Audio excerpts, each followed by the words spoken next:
So Viktor Frankl's Man's Search for Meaning. So there's two big parts of this book.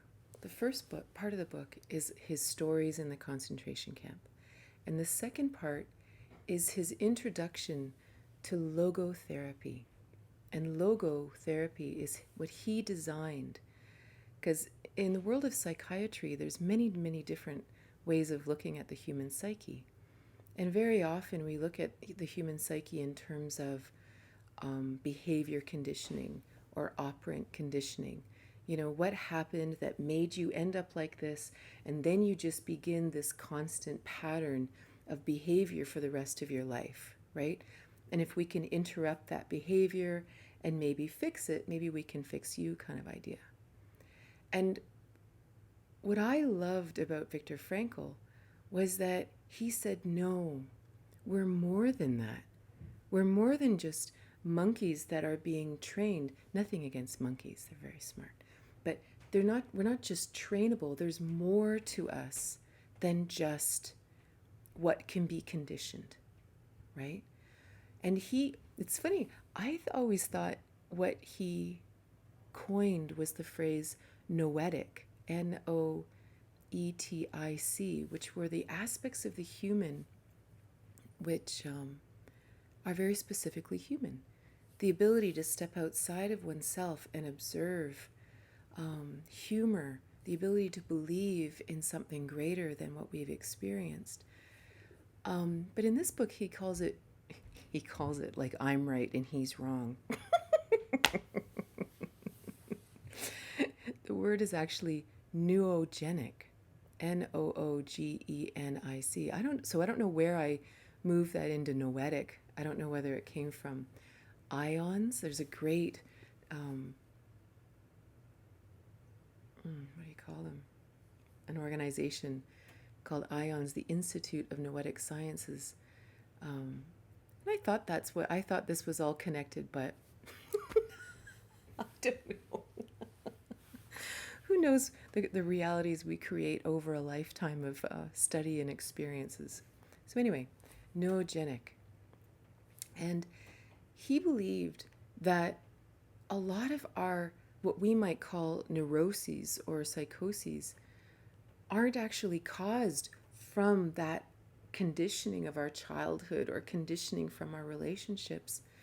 It was actually quite a higher issue. It was actually a question of meaning in life. It was a question of, but I'm not just an animal. I'm a human being. There's something else I'm supposed to be doing here. And Viktor Frankl actually compared himself to Adler and Freud, who he had great respect for, but he just thought there was more. Because they were considered depth psychologists, where you go into the depths of what's going on. You go back into your history. You understand what's going on in the background. And Frankl considered logotherapy to be a height psychology, where the question became, how great could your life be? What could your future look like? And not only what could your future look like, but what are the conscious choices you're making right now to get there? So it was a very, very, very different perspective, as opposed to kind of looking back, which there's a time for, right? This isn't like a logotherapy or nothing. There may be a time to look back, but at what point do you start looking forward, right? For example, one thing, I knew I was going to do this. I have this huge list of things I want to talk about based on the book, and now I'm going to talk about other things, that classic list builder person.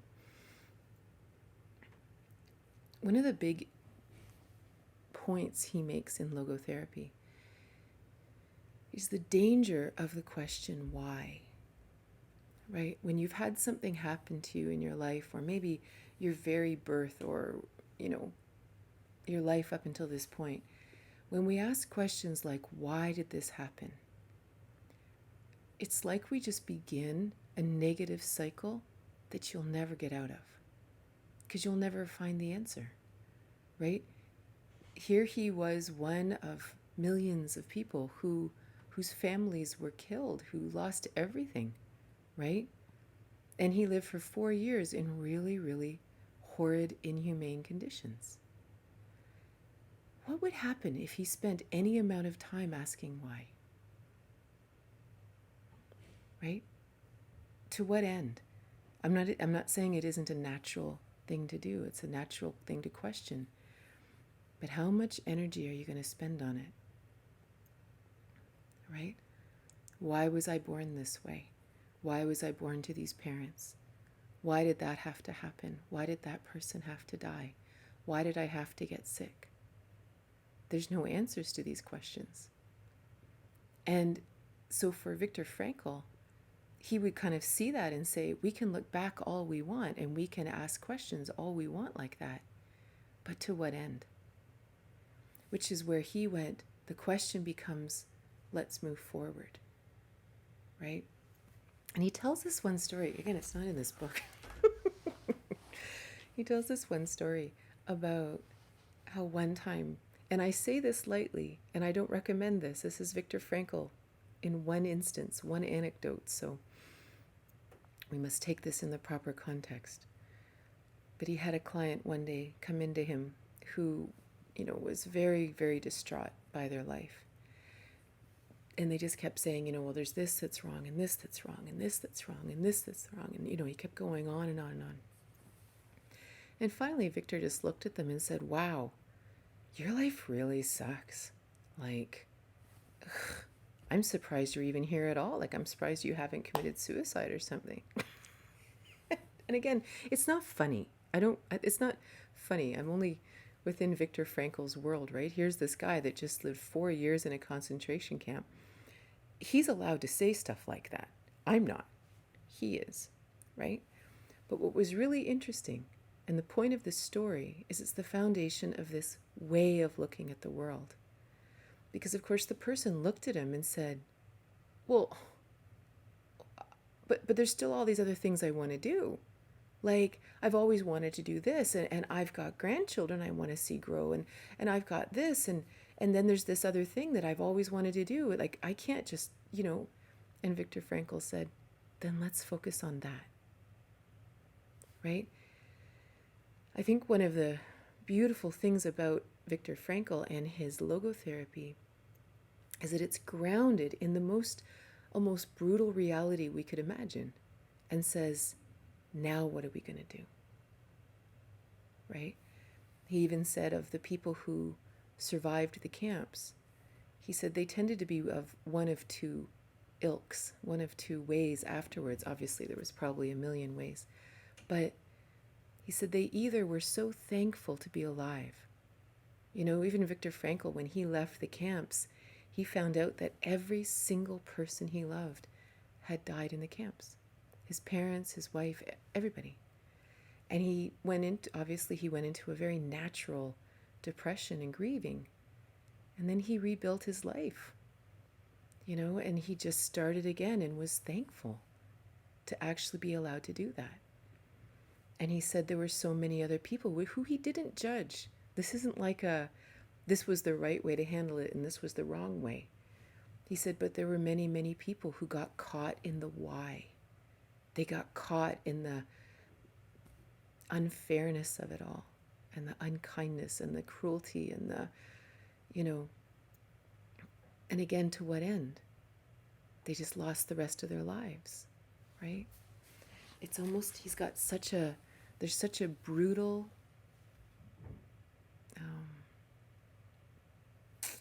almost practicality about it, right?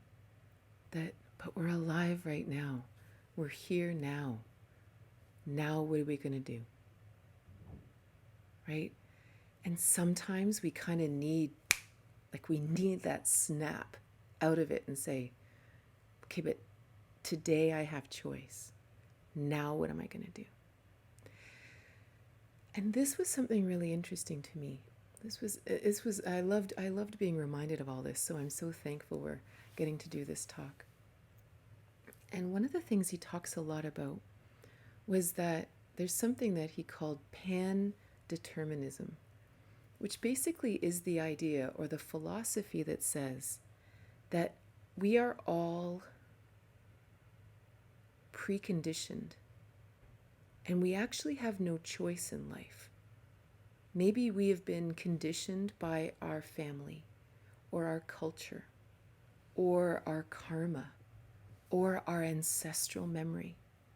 But for whatever reason, this is my lot in life and there's nothing I can do about it. Right? And in many ways, when we're depressed and when we're struggling or when we feel stuck, we really live as if that philosophy is true. There's nothing I can do. There's no choices here. Right? We have this idea that this is just my lot in life and I have to deal with it. And Viktor Frankl said, no way. And part of his process in logotherapy was actually to remind every patient of their responsibleness, which I've never heard this word before, but their responsibleness for their life. That every single day we make choices, right? We may not like the possible consequences of this choice, so we continue to make this choice, but we do have choice. Because, and why this is important, and it's not that we're supposed to go and move, we're supposed to, leave that partner, leave that job, do this thing, do that thing, right? It's not that.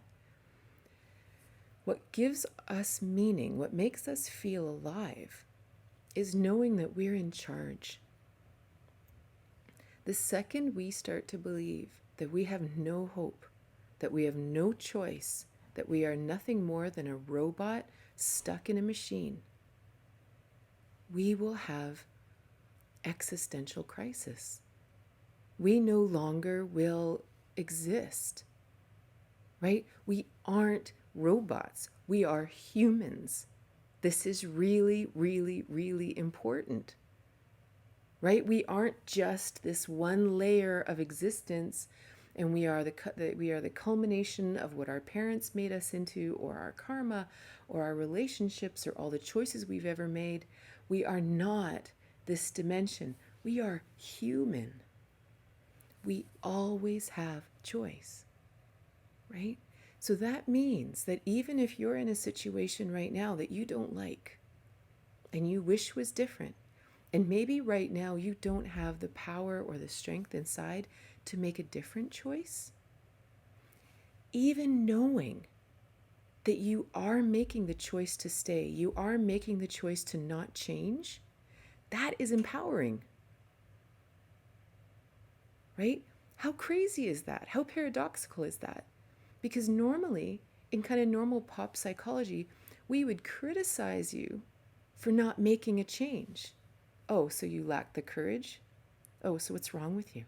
Right? Like, if you really want something different, why aren't you making a different choice? What's wrong with you? Right? So we kind of we kind of beat ourselves up because we don't make change, which doesn't help, right? It just makes us all feel worse. Again, in the land of things that just make everything worse.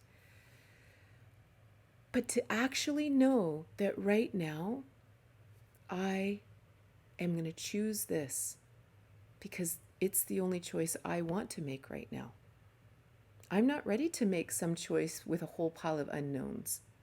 I'm not ready to make that choice right now. Right?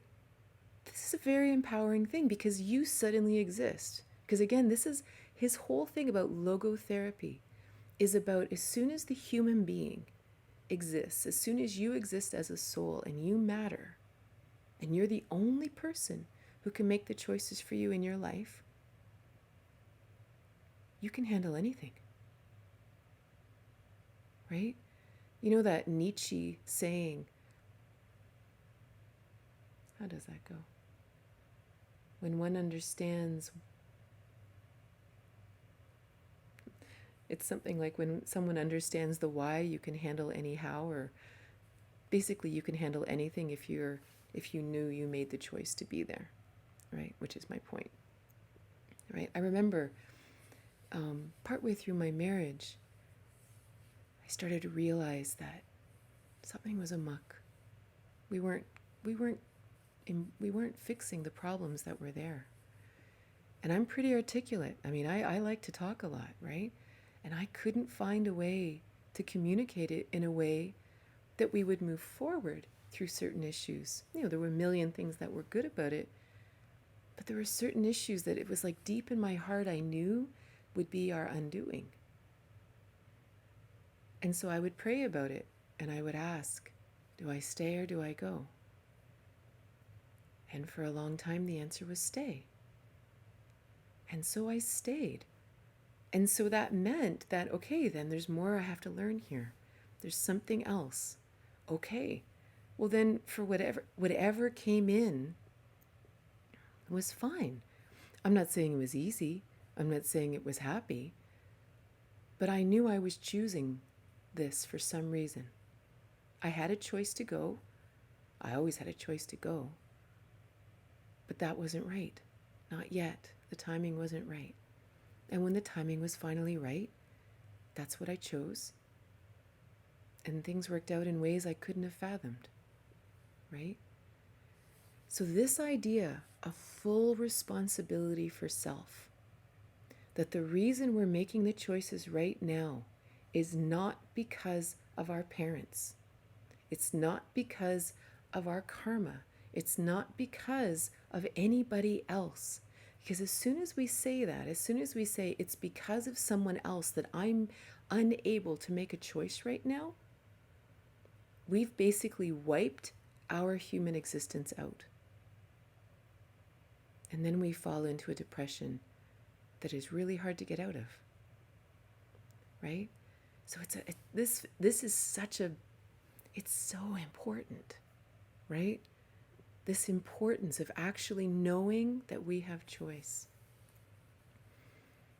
Just, it's interesting, in his book he talks about how this idea of actually allowing the human to admit their choice, to admit their responsibility or the responsibleness for our choices, he calls it rehumanizing psychiatry. That's brilliant, right? Because the idea that we are just machines that just need to be drugged or need to be trained or we need to be whatever, we're not dogs. We're humans, right? One of the, I don't know, I think it's beautiful. I think it's just so beautiful. He actually talks a lot too about this whole idea of logotherapy, is that he believes that, there are people who genuinely have real, like, neurotic issues. Like, this isn't like for everybody. But it's almost like there's a portion of society whose struggles are not neurotic at all, whose fears are not neurotic, or their anxiety isn't.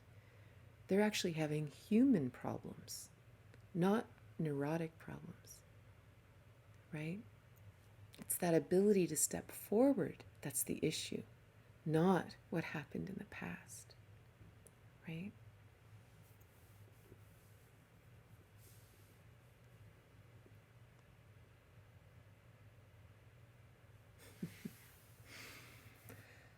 One of the things he coined was this word, Neodynamics. I'm going to type that in for a second.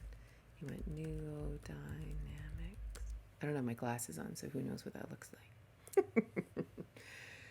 And Neodynamics is the distance between where you are right now and where you want to be in life. And again, I don't mean like some weird goal that we set up because we saw some article or something. But inside we have this desire for life. There's something we would love to accomplish. There's something we would love to do.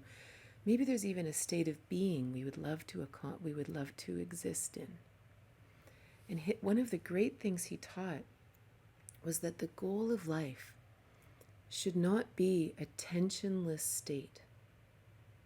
That man should have a certain amount of tension in his life so that we actually grow, right? Neodynamics, Neo is this whole concept of what it is to be human. The dynamics is this tension, right? He talks about, if a bridge is faulty, the way to fix it is to put more pressure on it. That's what actually mends it together. But in our world today, very often, when things are stressful or things are amok, we think, oh, we just got to release the tension. We just have to let it all go. We have to get rid of everything that's causing us an issue, right? And so maybe we use medication or drugs or alcohol or something just to release the tension, right? This is a thing, right? There's something wrong with tension. There's something wrong with this angst inside. But what if the angst is the propeller that takes us to ourselves? What if that's what takes us from a situation that isn't really us at all towards who we truly are? So for him, it was never about if a patient came, it was never about how to release all the tensions in their life. It was about looking at what those tensions were and perhaps increasing the load, right? So if someone, for example, like he had this one story of a guy who was a diplomat, an American diplomat, and he really hated his job, and I don't know, maybe it was expected by his family that he have this kind of job or whatever, right? And he was going to psychiatrists for years, and they just kept saying, oh, well, your problem is that you have issues with your father, and that's why you don't like authority, and, because that's why you don't like all of these policies, and you can't live up to them, but it's really just your issues with your father, and all this stuff, right? And then after like 5 years, one day he found himself with Viktor Frankl. And Viktor Frankl just looked at him. And what it kind of came down to after a couple of sessions was this man wanted something different in life. There was something else his soul was called to do. And as soon as he shifted vocation, he was fine. It's funny, that was the one funny thing that came up in it too. They were talking about how sometimes we actually consider, let's say you're in a situation that you're not happy with, and this can easily be a relationship, a marriage, a job. It can be anything. And people will look, oh, how did they say this? That the fact that you might be unhappy doesn't mean you're maladapted, right?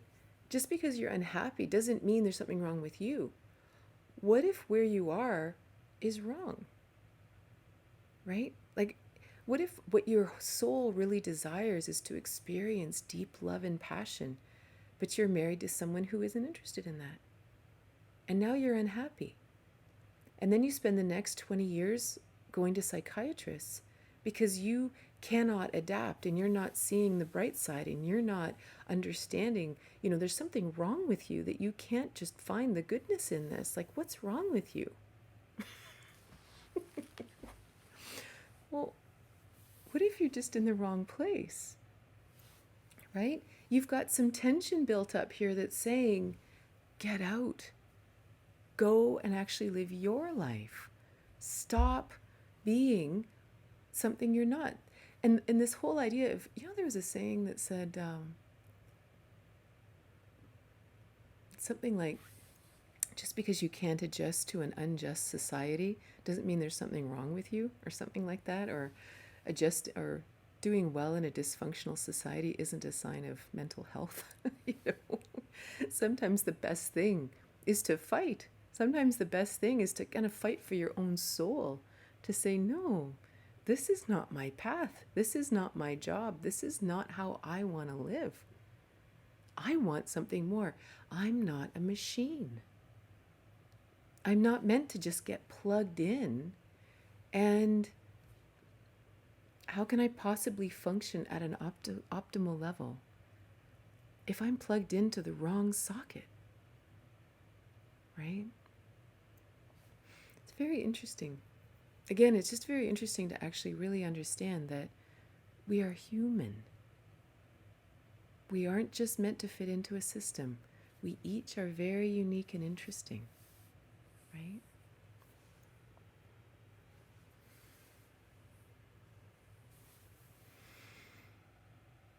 One of the beautiful things he talks about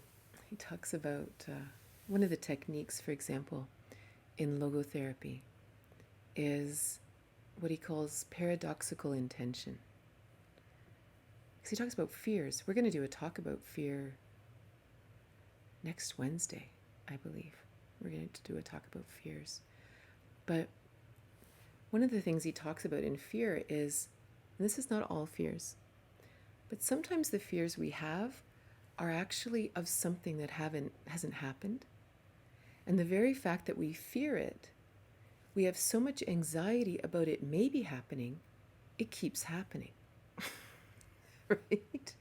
Like he gives an example of, say, someone who is terrified of, say, sweating. These are very simple examples, right? But very afraid of someone who he doesn't want to sweat in public. You know, he's embarrassed by how much he sweats. Well, of course, as soon as he goes anywhere that he might sweat, the very fear of sweating makes him sweat even more.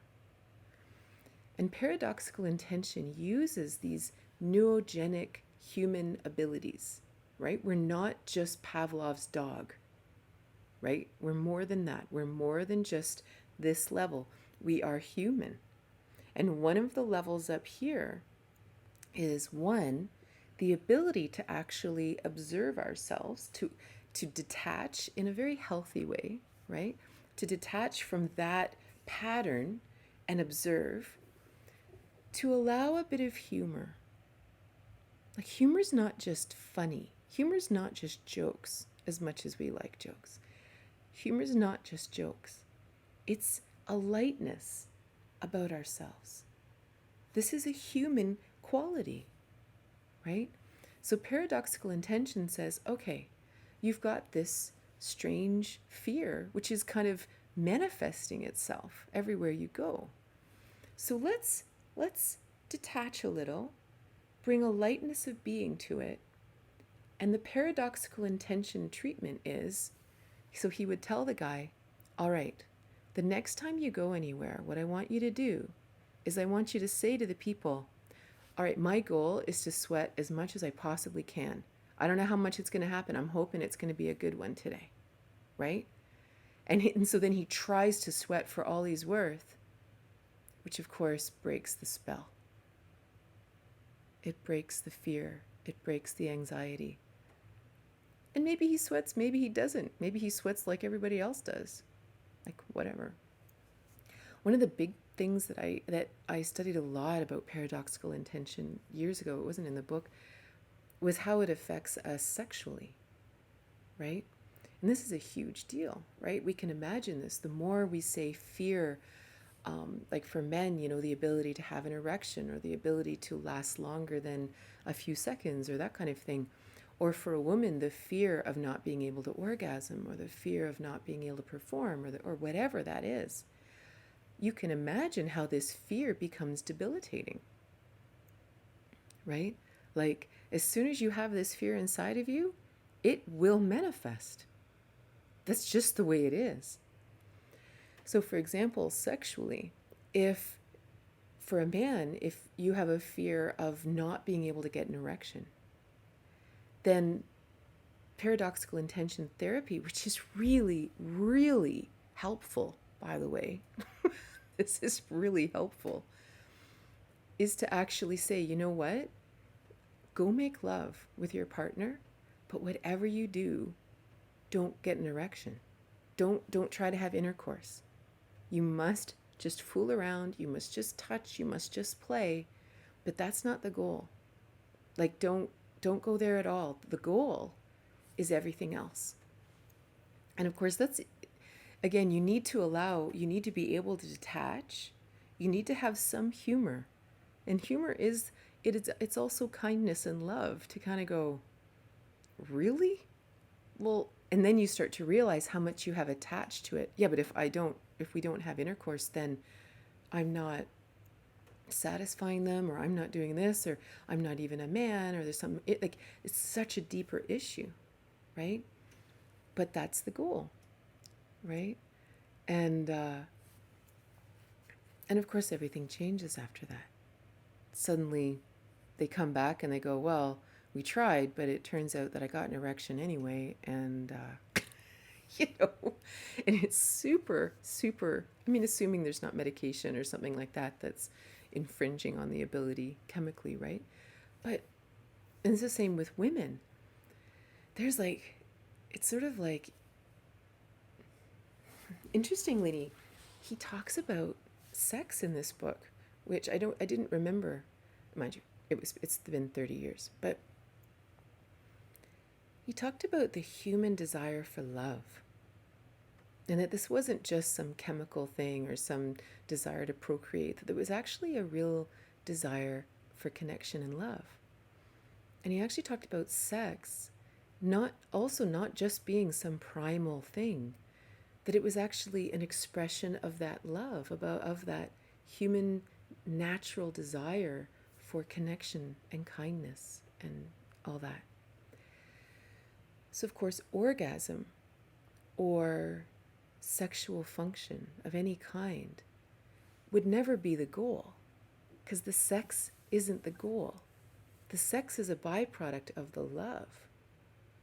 And any kind of orgasm or ejaculation or hard-on or anything like that is a byproduct of the desire to love in a sexual way. Right? So when we even bring sexual intimacy back to a human core, the human meaning, the human self, and it begins with love, then it expands into a sexual expression of love. Orgasm, erection, the ability to last, all these things are a byproduct of the sexual expression of love. And then they just simply happen because they exist in their proper context. But the problem is, because we've lost this sense of being human, we've forgotten what it is to be human, and we treat ourselves like machines. And we see this other machine in front of us, and now we must perform and achieve orgasm. Right? This is very inhumane. This is not a human thing. I don't know what that is, but it's not human, right? So now we must achieve this, and I must always have this kind of sexual response, and I must always do this. Really? No. No. Robots do that. But that's not what sex is. That's not what orgasm even is. Orgasm is a complete surrender to pleasure in the universe and your partner in life. It's not a goal, right? And when it becomes a goal, all kinds of weird stuff happens. Anxiety and pressure, and it's all kinds of crazy, right? It's fascinating to just imagine every single issue we have in our lives and bringing it back to the human part, right? Every single one. Like, imagine in relationships, right? Let's say you're in a relationship that's very difficult. If we keep ourselves in a robotic place, we're going to say, well, they're supposed to do this and I'm supposed to do this, and how come this isn't happening? And we make lists and we compare and we blame and we do all this. But when we come right down into the human thing and we ask ourselves, why do I want to be in a relationship from a human perspective? Maybe I want to experience heights. Maybe I want to experience genuine love. Maybe I want to learn more about myself or someone else, or who knows what. Well, then suddenly all the issues in your relationship, they just come down to something very different. Right? All that fighting, all that arguing, all that posturing for control and power struggles, they all disappear. We're not two countries at war, right? We're humans, right?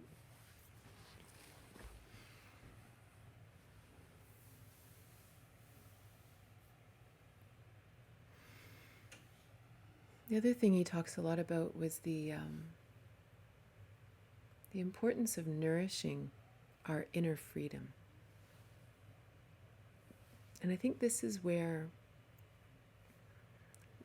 I probably mentioned Viktor Frankl about in 1 out of every 4 talks I do here. Because without that, like, what is there, right? And not only is this important, we talk a lot about hearing our own truth, right? What is my truth? Well, the problem is if we don't feel like we are in control, if we don't feel like we have choice in life, we won't be able to hear our truth anyway. It'll almost be too painful to know that my truth is over here, but I'm stuck here. I'm not allowed to live my truth because I'm stuck. Well, now you have this weird split inside. Because first of all, not true, right?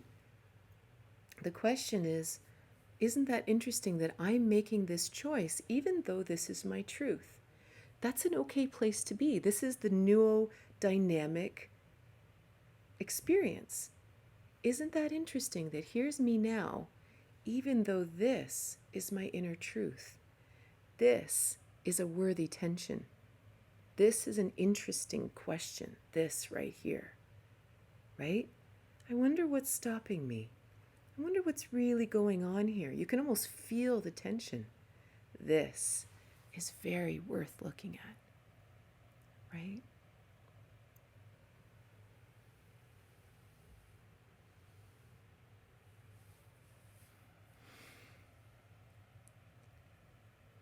I'm going to look at your questions.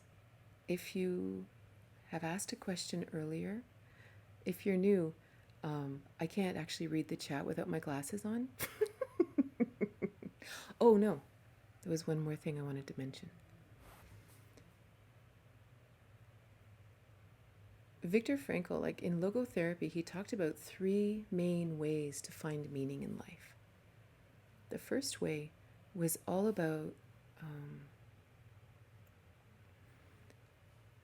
that there's one thing in the world that only you can do. If you want to write a book about something, you're the only person who can write that book or build that thing or whatever, right? When we feel a mission in life like that, when there's something, and it could be very small, like it doesn't have to be, some great book that sold 1 million copies. It could just be something you did. It could be even your vocation. Maybe you feel called to be a teacher. Maybe you feel called to work somewhere that you affect others, and this is a real calling for you, and you are particularly wired for it. There's real meaning in that, right?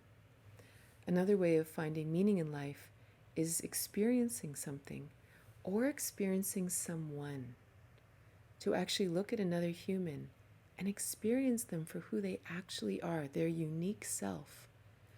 How each one of us experiences each other is unique, and it gives us meaning. And it can be a child, it could be a neighbor, it could be your partner. But the simple act of experiencing this person's uniqueness, we matter. There's something deep inside that happens that makes us feel like we belong here. And the third one was how we deal with unavoidable suffering, right? So I'm not saying about staying in a relationship or a job we don't like and suffering through it. I mean unavoidable suffering. Of course, so for him, it was how did people act in the camps? This was unavoidable suffering, right? They weren't making this happen. This is, I was in a car accident and I lost both my legs. I lost someone close to me and I'm grieving. Unavoidable suffering, right? There's something interesting that happens deep inside of us when we choose our response to that. And again, I can't describe this properly, but there's something that happens inside that we find out who we are based on that response to these circumstances that we didn't choose. And we can't make choices. We can't just leave the fact that I'm now a paraplegic. That's my lot now. What am I going to do? Right? This is where meaning is returned, right? Please talk about meaningful action. I love to dance and can see how I could teach others to free themselves through dance versus contributing to society. Dancing doesn't solve hunger, climate change, etc. How do you justify doing these minor things that give us meaning but aren't giving to society? Oh, I believe this is so important because I really believe that imagine someone comes to you for dance and everybody's carrying stuff. Like, to really understand that people really struggle. Like, we all are carrying stuff, every single one of us, right? And when someone comes and they dance and they can release anything, if they release the smallest, tiniest thing, if they simply find friendship in the group, if they realize that this is a safe place to explore and express myself, right? They leave and they're a little bit more relaxed. And that ripple effect goes out into every single person they meet. And maybe they create safe space for someone else. Maybe because they're a little less heavy, they choose slightly different words the next time they speak to their child. Maybe they suddenly feel more expressive in lovemaking, which then lets their partner feel more loved. Like, every small thing. That's what I mean. Like, this doesn't have to be, Viktor Frankl size. This has to be, it could be going to the grocery store and simply saying something kind to the cashier, right? And dancing is the most beautiful way to connect. Do you know that they've done studies with people who have Parkinson's disease, and when they dance, when people with Parkinson's disease dance, the Parkinson's goes away. In the dance example, would that be her increasing the tension of going beyond the comfort zone towards dance instead of saving the world? Oh, it's such a big deal, right? Because it's so easy for people to look at things and say, oh, well, so you're just dancing? That's what you're doing? The lid of caring what other people think, right? I've done talks about David Hawkins and his book, Power versus Force, and the levels of consciousness, right? And what's really another big point about the levels of consciousness that I don't know that we've even talked about in previous talks. So the idea is that people resonate at certain emotional levels. In maybe it's shame, guilt, fear, anger, all that kind of thing, right? And what's really interesting is if you imagine all this energy as a collective, one person resonating at love at 500, say, or 300, whatever it is, that one person resonating at love balances something like 400,000 people resonating in fear. So if you teach dance or yoga or meditation or drawing or hiking or mountain climbing or swimming or anything that increases the resonance of those people, we're affecting the whole in ways that we can't even fathom, right? There's no outward, you can't see it necessarily, you don't see the shift, but we're really, really affecting the whole in a beautiful, important, powerful, grassroots way. And to really have faith in that, to have faith that your calling is doing good.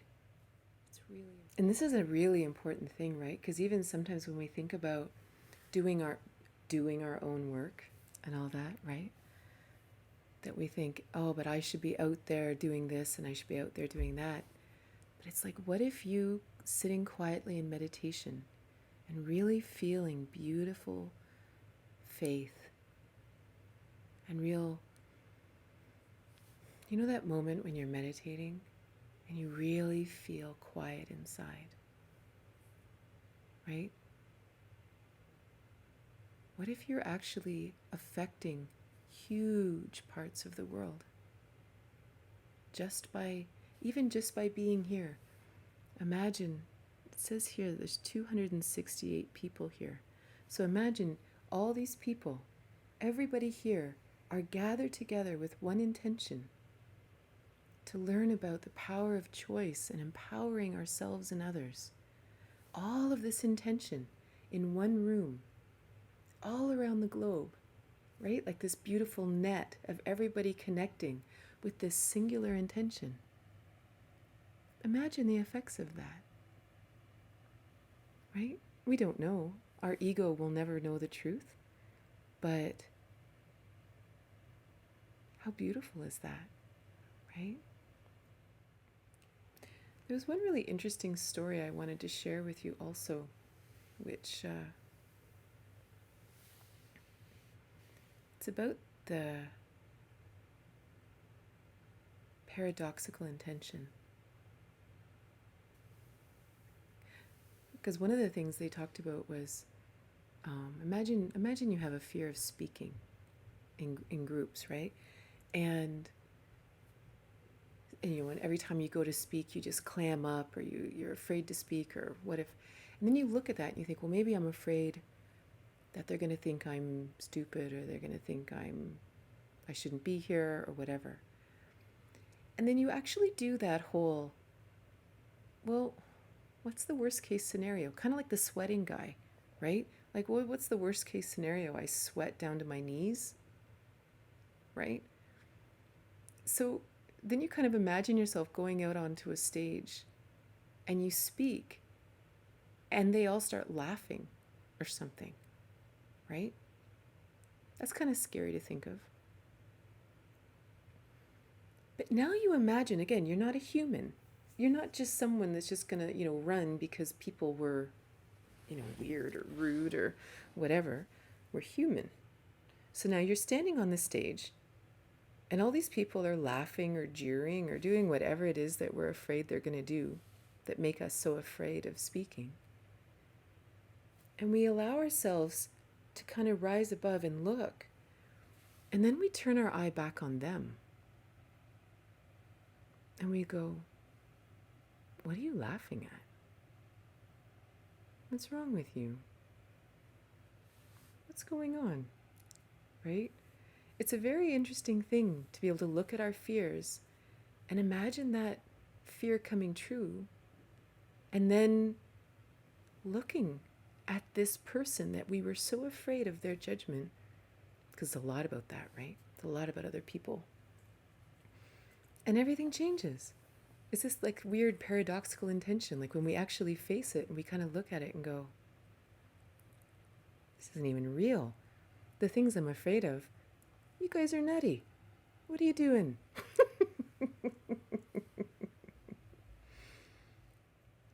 Any suggestions on other Frankl books on logotherapy? You know what? If you go on Amazon, there's a bunch there. Again, I can't remember which ones I read, right? It's all just gone into a pot, but there's quite a few. Because when I was looking at this, as I was reading Man's Search for Meaning, I was realizing this is not where I'm getting my stories from. This is where, I don't know where these stories are coming from. But he has another book called something like Just Choose Life, or Say Yes to Life. And it might be another version of this book, I'm not sure. But he's actually written a lot of books. Did you know that Viktor Frankl was first published His first paper was published when he was 16 because he had all these really interesting ideas and philosophies about life when he was a young person. He met Sigmund Freud when he was young, showed his paper to Freud, and Freud presented it to the powers that be, and they published it. Isn't that crazy? Then he went on to work at, I don't know, the Vienna School of something. Anyway, he spent the next 8-9 years working with people who had suicidal tendencies.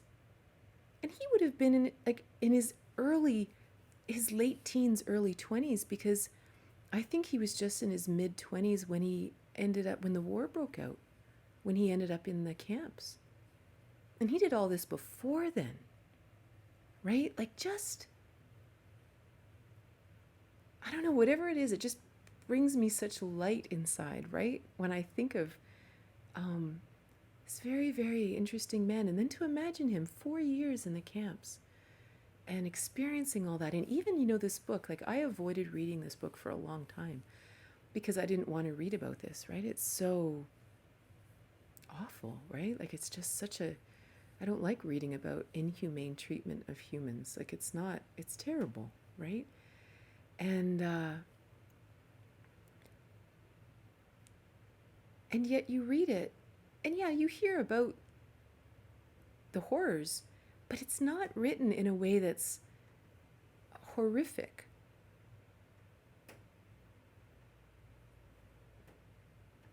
I remember I'm going to tell you one more thing about Viktor Frankl that I love, that really affected me.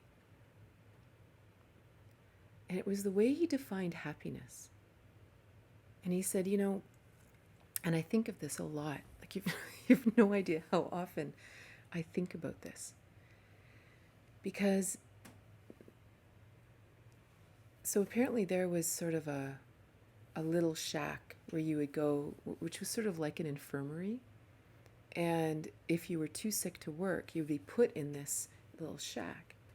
And people were, the men, it was all men, they were just sort of stacked in there and on top of each other. They were just bodies kind of on top of each other. And they would just lie in there. And I guess after the camps were freed and he was out, I guess when they had gone in, they had taken pictures. Someone had found one of these because, of course, it was just filled with men who maybe had typhus or something, they were very sick or just super malnourished or whatever. And they took a picture, and the person showed it to Viktor Frankl and said, "Isn't this horrible? This is just awful." And they kept going, she kept going on and on about it. And Viktor Frankl genuinely was listening to her saying, "What are you talking about?" He actually genuinely didn't know what she was talking about. And he said, because of the camps, because of the way they were, because of how brutal they were, right? Always being beaten and hurt and in pain and having to work and wearing shoes that were too small and blisters and hypothermia and malnutrition, everything that was going on. When they were sick and they were placed in this, whatever it was, they had human touch, right? They actually lay against each other. They were still. Nobody was yelling at them. And inside, they were happy, right? They were actually happy. He said those were the happiest days. And not just happy because it was terrible outside. The human is just happy.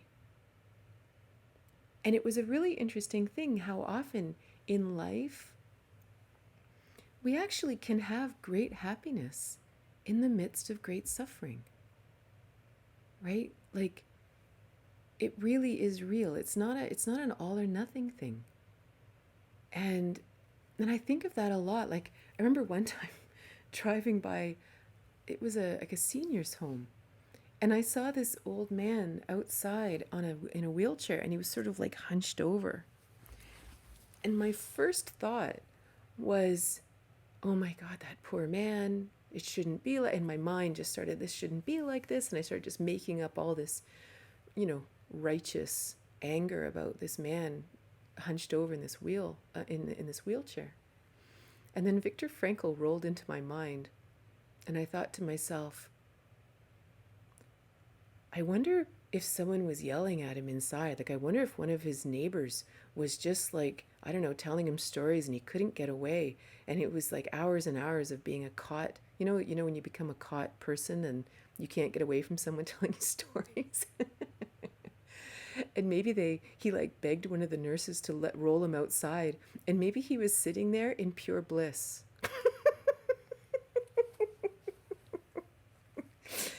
And I think of this all the time, and it has stopped so many lines of judgment in my brain when I look at someone and I externally judge their situation, assuming that they're unhappy based on something inside of myself. And I realize, you have no idea, Katrina. You have no idea what that person's inner experience is right now. It's all good. Don't worry. I don't know why I had to tell you guys that story, but so thank you so much for being here. It's been wonderful, and we'll see you soon.